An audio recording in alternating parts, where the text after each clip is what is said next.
Hey everyone, and welcome. Today, we are going to unlock a huge secret, something that powers basically our entire world. It's a puzzle you see every single day. How does a simple up and down movement, like when you're pedaling a bike, turn into that powerful spinning motion that makes wheels go round and engines roar to life? Let's dive right in. All right, so let's kick things off with a little puzzle. And the funny thing is, you've probably solved it 1,000 times and never even realized it. Seriously, just picture yourself riding a bike for a second. Your feet are pushing those pedals. Up, down, up, down. It's a straight line, right? But look at the wheels. They're spinning in perfect circles. So how in the world does that straight line magically become a circle? So you've got these two totally different things happening at once. On one hand, you have that straight back and forth push from your legs. And on the other, you've got this smooth, continuous spinning of the wheels. It feels like they shouldn't work together, but there's this really clever little device that connects them. And get this, it's not just for bikes, not even close. This same secret is literally the beating heart of your car's engine. It's the muscle that drives giant industrial pumps. It's pretty much everywhere. It's one of the most fundamental building blocks of our whole mechanical world. Okay, so what is this secret mechanism? It's time to meet the stars of the show, the dynamic duo that makes all of this magic happen. First up, we have the piston. The easiest way to think about it is like a little metal plunger, or maybe an elevator in a really tight shaft. Its job is super simple, kind of boring actually. It just moves in a straight line, up and down, inside a tube. That's it. That's its only move. And then you have its partner, the crank. And to picture this, let's go right back to that bicycle. The crank is that bent arm that your pedal is attached to. You know the one. It's perfectly designed to do one thing: take a push and turn it into a circle. All right, now to really get how these two work together, let's ditch the technical jargon for a minute. Let's just tell a quick story. So let's imagine a piston. We'll call him Pip. All Pip can do his entire existence is move up and down in his little home, his cylinder. And then we've got Cranky the crank, who absolutely loves to just spin in circles all day. So one day, Pip's just had it. He's bored. He's got all this power, pushing up and down like crazy, but it's not actually doing anything. He can't move a car, he can't turn a wheel, he's stuck.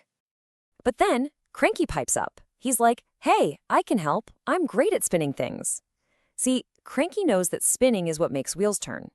He's got the right kind of motion, but he doesn't have the power to get started.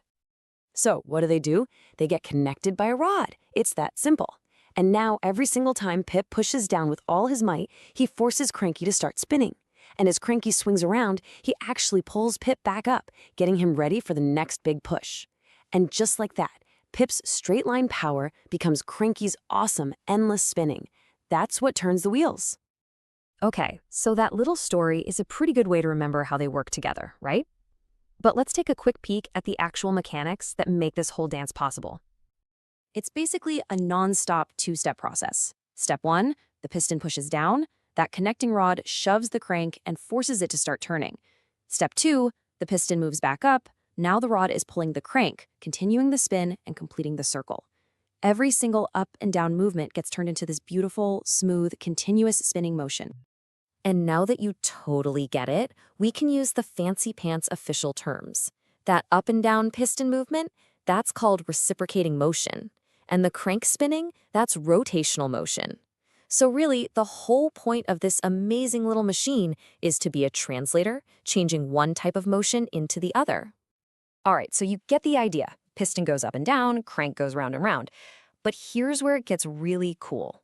The real magic is when you start to realize just how often you see this thing, like everywhere. Think about it. In your car, little explosions push pistons, which spin a crankshaft, which turns your wheels. On a bike, you are the piston. Your legs are doing the reciprocating motion. Air compressors, water pumps, those awesome old steam engines, it's the exact same idea over and over and over again. It's got to be one of the most successful designs in the history of engineering, for sure. But wait a second, there's a twist. A really cool one. We've only talked about turning up and down motion into spinning motion. What if? What if you wanted to do it the other way around? Well, guess what? It works perfectly in reverse. Just think of a jack-in-the-box. You turn the handle, right? That's you providing the spinning or rotational motion, and inside that box, a little crank is moving a part up and down, until, pop, the toy jumps out.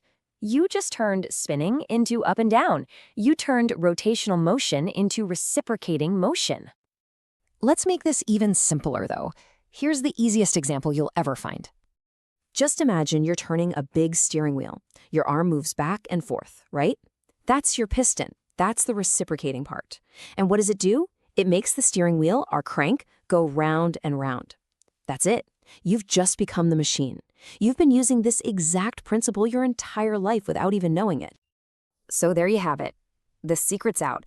That simple, beautiful little dance between a piston and a crank is absolutely everywhere, always translating back and forth into round and vice versa. And now that you know what you're looking for, the big question is, where else are you going to spot it? I promise you, now that you know, you're going to see it all over the place.